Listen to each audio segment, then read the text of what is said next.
Hi dear friends, നമസ്കാരം. എല്ലാവർക്കും പുതിയൊരു വീഡിയോയിലേക്ക് സ്വാഗതം.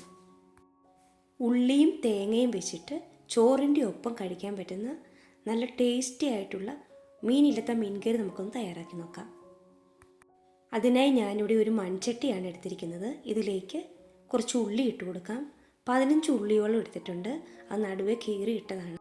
ഓരോരുത്തരുടെ ഇഷ്ടമനുസരിച്ച് ഏത്തക്കയോ കോവയ്ക്കയോ ഒക്കെ ഇതിലേക്ക് ചേർത്ത് കൊടുക്കാം. ഇനി ഇതിലേക്ക് കുറച്ച് തേങ്ങ ചേർത്ത് കൊടുക്കാം. അധികം മൂക്കാത്ത തേങ്ങയാണെങ്കിൽ നല്ല ടേസ്റ്റാണ്. ഇതുപോലെ ചെറുതായിട്ട് അരിഞ്ഞിട്ട് വേണം ചേർക്കാൻ. കുറച്ച് വെള്ളം ഒഴിച്ചു കൊടുക്കാം. നമുക്ക് എന്തേലും ചാറ് ആവശ്യമുണ്ടോ അതിനനുസരിച്ച് വെള്ളം ചേർത്ത് കൊടുക്കണം. പുളി ചെറുതായിട്ട് അരിഞ്ഞതാണ് ഞാൻ ഇതിലേക്ക് ഇട്ട് കൊടുക്കുന്നത്. അതുപോലെ ആവശ്യത്തിനുള്ള ഉപ്പും കൂടി ചേർത്ത് കൊടുക്കാം. ഒരു കുടംപുളി മതിയാവും. അത് ചെറിയ കഷ്ണങ്ങളായിട്ട് അരിഞ്ഞിട്ട് കൊടുത്താൽ മതി. ഇനി അടച്ചു വെച്ച് നമുക്കിതൊന്ന് നന്നായി തന്നെ ഒന്ന് വേവിച്ചെടുക്കാം. ഉള്ളിയും തേങ്ങാക്കൊത്തും ഒക്കെ പുളിയൊക്കെ പിടിച്ച് നന്നായിട്ട് വെന്ത് വരണം.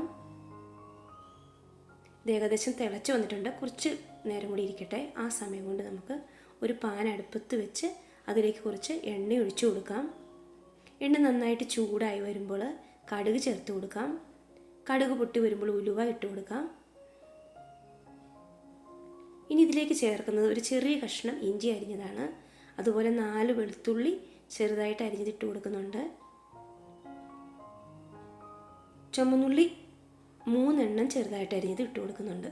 ഇനി ഇതെല്ലാം കൂടി നന്നായി തന്നെ ഒന്ന് മൂപ്പിച്ചെടുക്കാം.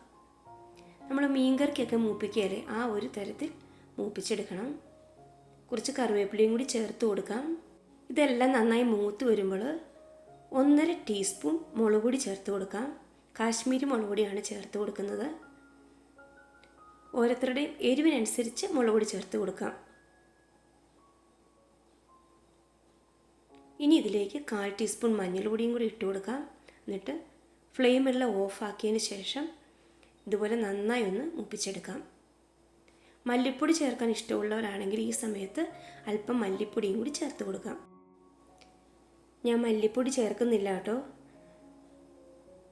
ഇനി നമ്മൾ നേരത്തെ വേവിച്ച് വെച്ചിരുന്ന തേങ്ങാക്കൊത്തും ഉള്ളിയൊക്കെ ഇല്ലേ, അതിലേക്ക് ഈ പൊടി അങ്ങോട്ട് ചേർത്ത് കൊടുക്കാം. എന്നിട്ട് നന്നായിട്ടൊന്ന് ഇളക്കി യോജിപ്പിക്കാം. അതിനുശേഷം അടച്ചു വെച്ച് കുറച്ച് സമയം ഒന്ന് തിളപ്പിച്ചെടുക്കാം. ഇത് നന്നായി തിളച്ച് വറ്റി വന്നിട്ടുണ്ട്. ഇനി ഇതിലേക്ക് ഒരു 1/4 ടീസ്പൂൺ ഉലുവാപ്പൊടിയും കൂടി ചേർത്ത് കൊടുക്കാം. ഉലുവാപ്പൊടി ചേർത്ത് കൊടുക്കുമ്പോൾ നല്ലൊരു ഫ്ലേവറാണ്. ചാറ് ഈ ഒരു രീതിയിലേ കുറുകി കിട്ടുകയുള്ളൂ. മല്ലിപ്പൊടി ചേർക്കുവാണെങ്കിൽ കുറച്ചും കൂടി കുറുകി വരും.